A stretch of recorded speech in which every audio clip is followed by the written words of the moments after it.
MAGA Mike Johnson, t'as peur? Parce qu'on dirait bien que toi, les républicains pro-Trump au Congrès, et tout le clan de Trump êtes en panique totale.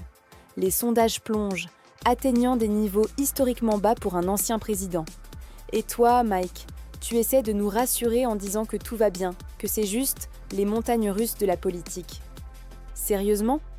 Tu affirmes que tout est sous contrôle, que Trump est de bonne humeur et que vous êtes optimiste pour les prochaines élections. Mais si tout va si bien, pourquoi l'opinion publique rejette-t-elle aussi fermement votre politique? Tu dis que c'est normal, que ça arrive dans tous les mandats. Mais soyons honnêtes, les marchés s'effondrent, les tarifs douaniers sèment le chaos et la confiance s'effrite. Puis il y a Doug Burgum, un autre membre du cercle Trump, qui essaie de nous faire croire que si Trump chute dans les sondages, c'est parce qu'il est courageux. Selon lui, Trump paie le prix de ses choix économiques radicaux, mais c'est pour le bien du pays. Il parle de 35 accords bilatéraux, alors même que Trump prétend en avoir signé 200, alors qu'il n'existe même pas 200 pays. Quand on lui demande des détails, il bafouille vaguement sur des entreprises et des pays sans vraiment savoir de quoi il parle. Pathétique. Ashley Moody, sénatrice MAGA de Floride, ajoute à ce chaos en justifiant des arrestations controversées, rejetant les accusations de crise constitutionnelle comme étant des exagérations démocrates. Elle s'attaque à ceux qui commettent des crimes, sans nuance ni explication.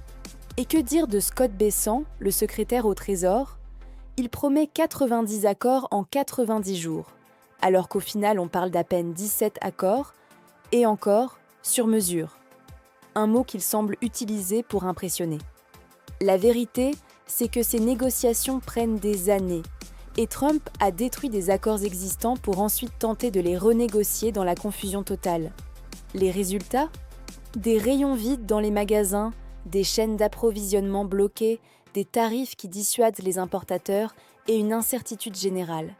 Même Steve Bannon, pilier de l'extrême droite pro-Trump, critique le projet de budget de 1000 milliards de dollars pour la défense, dénonçant l'hypocrisie de sabrer les aides sociales tout en gonflant les dépenses militaires. Pendant ce temps, Ron DeSantis, autre figure MAGA, se fait huer partout où il va.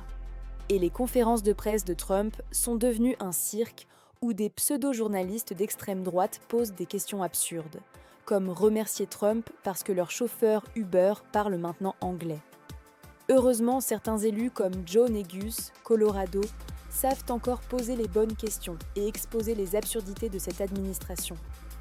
Ils mettent à nu l'absurdité des politiques tarifaires de Trump qui font exploser le coût de la vie, notamment celui des voitures. En résumé, une administration désorganisée, des mensonges économiques grossiers, une base en panique et un pays qui en paie le prix.